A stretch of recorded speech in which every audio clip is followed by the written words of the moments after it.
ધર્મીને અજ્ઞાન ભાવ જયારે હતો, રાગને પોતાનો માનીને જયારે બંધાય એના કર્મો પૂર્વ નિજ કર્મ, પોતાના કર્મના વિપાક. વળી તમે કહો કે જ્ઞાનીને કોઈ વખતનું કર્મ એનું નથી, ગયા કાળનું કર્મ એનું નહીં, ભવિષ્યનું એનું નહીં, વર્તમાનનું પણ નિજ કર્મ કેમ કહ્યું?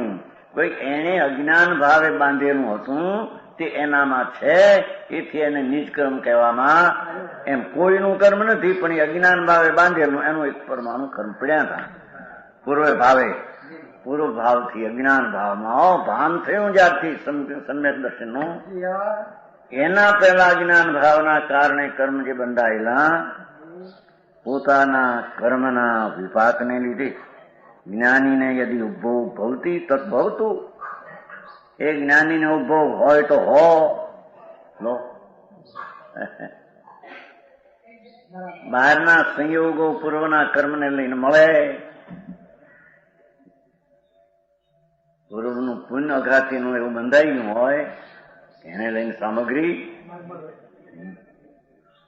એટલી ઢગલો હોય, મોટા ઢગલા. છખંડનો રાજ દેખો ચક્રવર્તીને, ત્રણખંડનો રાજ વસુદેવને, બળદેવને. સમજાય છે ખાઈ? જયકુમારને ભરતના સેનાપતિ, ક્રોળકાય દળનો મોટો નાયક જયકુમાર, એ ભવે મોક્ષના છે સંકીતી, અને એનો સેનાપતિ સન્નું ક્રોળકાય દળનો સેનાપતિ. સમજાય છે ખાઈ? અંદરમાં પૂર્વના પુણ્ય લઈને મજો અંદરમાં ફેંકાય, એ મારી કોઈ ચીજ નથી, હું એને ભોગવતો નથી. હા હા હા, સમજાણું કાંઈ? એ અભિપ્રાયમાં આખો રાગથી ભિન્ન પડી ગયેલો પદાર્થ એને અભિપ્રાયથી કેમ ભોગવે? હવે એ તો ભોગવે એમ દેખાય છે બહારથી. પૂર્વે બંધાયેલા પોતાના કર્મના ફળને લીધે જ્ઞાનીને જો ઉદ્ભોગ હોય તો હોય, એમ કોઈ ન પણ હોય. બહાર નારકીયાદીને પ્રતિકૂળ હોય, આને અનુકૂળ હોય. પરંતુ રાગના વિયોગને લઈને, એ ચીજમાં રાગનો અભાવને લઈને, એ મારા છે એવા અભિપ્રાયના અભાવને લઈને, સમજાણું ખાય?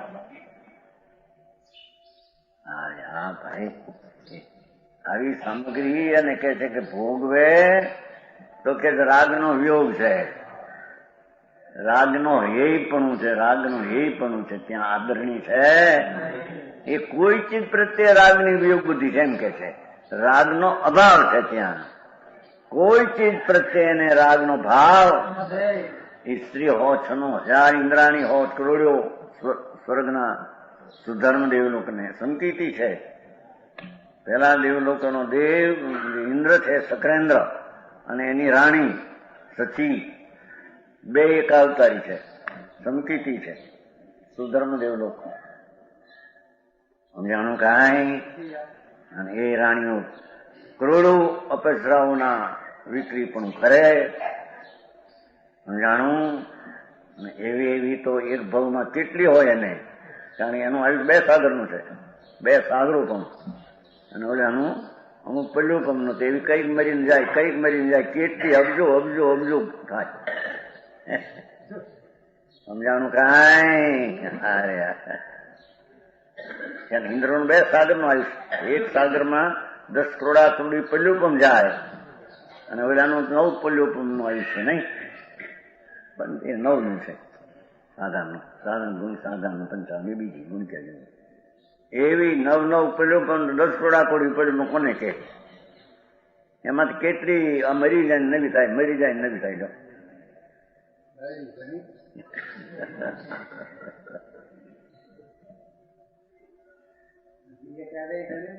એ ક્યારે ગણી, એક પછી એક ગણી.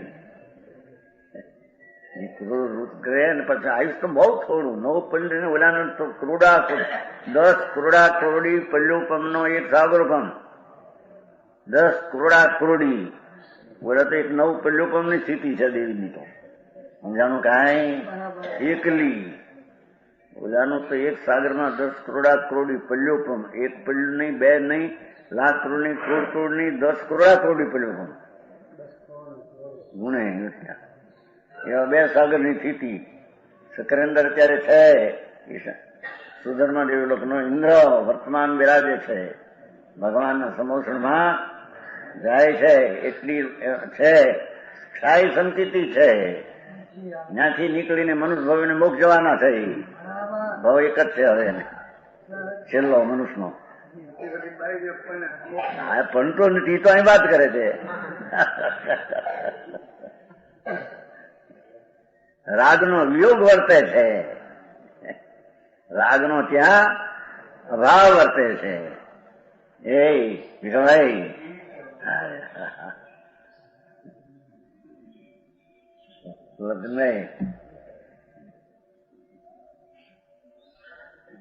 કનુભાઈ કહેતા પેલા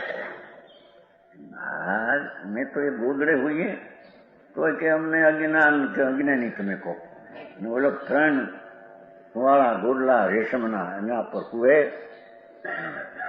મોસંબીના પાણી પીવે. અને મોસંબી પાણી ક્યાંથી લંબાક દરરોજ મોસંબીના પાણી દરરોજ પાણી ટાટા પીવે નહીં. ચક્રવર્તી આવા ઊંચા પાણી મૂક્યા અને કે જ્ઞાની. ઠીક બાપુ એની એ બધી ચીજો એને અંતરમાં સમ્યક દર્શનના અભિપ્રાયમાં પરના રાગના અભાવે બધી વર્તે છે. એ જ્ઞેય તરીકે વર્તે છે, મારા તરીકે વર્તી. અને જ્ઞાની નાનામાં નાના રાગને પણ પોતાનો માને અનુકૂળ સામગ્રીમાં મીઠાશ વેદે. એને ભલે કાંઈ સામગ્રી બહાર ન હોય પણ 3 લોકની સામગ્રીને પ્રાપ્ત છે.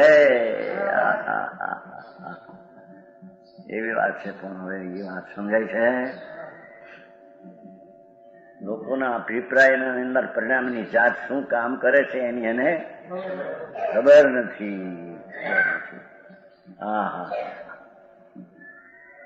ભાષા જો પોતે ટીકામાં પોતાની ટીકા છે ને પોતાનો કળ છે. રાગ વિયોગાત, રાગનો વિયોગ વર્તે છે. લ્યો એ પર વસ્તુ અનંતી સામગ્રી બધી છે હોય પણ એને રાગનો વિયોગ વર્તે. એ મારા છે એવો ભાવ છે.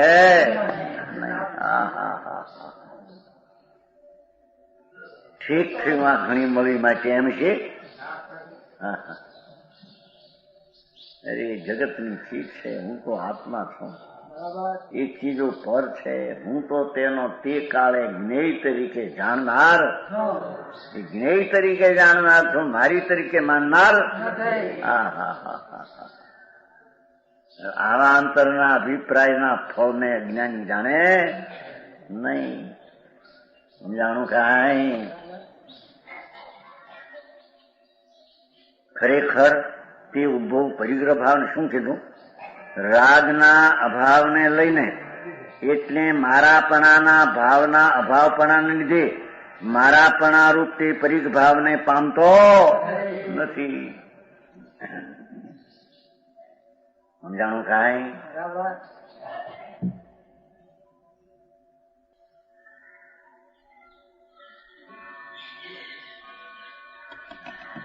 ભાવાર્થ પૂર્વે બંધાયેલા કર્મનો ઉદય આવતા ઉપભોગ સામગ્રી પ્રાપ્ત થાય છે. લ્યો અહીં તો ઉપભોગ સામગ્રી પ્રાપ્ત થાય એમાં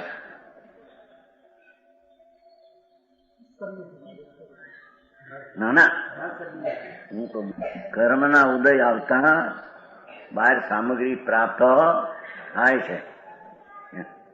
રાગથી પ્રાપ્ત થાય છે વર્તમાન એમ છે નહીં કઈ. પૂર્વે બંધાયેલા કર્મના ઉદય આવતા બહાર સામગ્રીઓ પ્રાપ્ત થાય ઉપભોગની. સ્ત્રીઓ, કુટુંબ, પરિવાર, મકાન, લક્ષ્મી, હાથી, ઘોડા, રથ એ બધા પ્રાપ્ત થાય. તેને જો અજ્ઞાનમય રાગ ભાવે ભોગવામાં આવે, આ પ્રશ્ન છે. એને અજ્ઞાનમય રાગ, રાગ છે તે અજ્ઞાનમય છે. શુભ હો કે અશુભ એ બધો અજ્ઞાનમય ભાવ છે. આત્મમય ભાવ તો એ અજ્ઞાનમય ભાવ એ ભોગવામાં આવે તો તે ભોગ પરિકલ્પનાને પામે. જો નાસ્તિક તો નાસ્તિક કઈ પણ તો ભોગ પરિકલ્પ તો મારાપણાને પામે. પરંતુ જ્ઞાનીને અજ્ઞાનમય રાગ ભાવ નથી. એ શુભ ભાવે જ્ઞાનીને નથી ને અશુભ ભાવે જ્ઞાનીને. હા હા હા હા હા સમજાણું કાંઈ?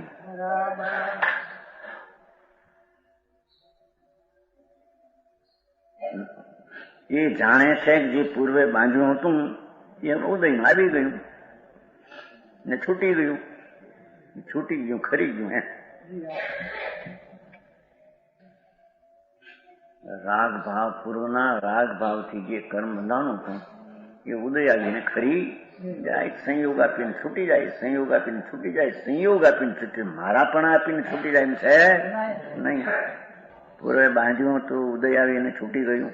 હવે હું તેને ભવિષ્યમાં વાંચતો, વર્તમાનમાં ઝેર જાણીને છોડે છે એ ભવિષ્યમાં ઈચ્છતો છે કે આવજો આ સામગ્રી.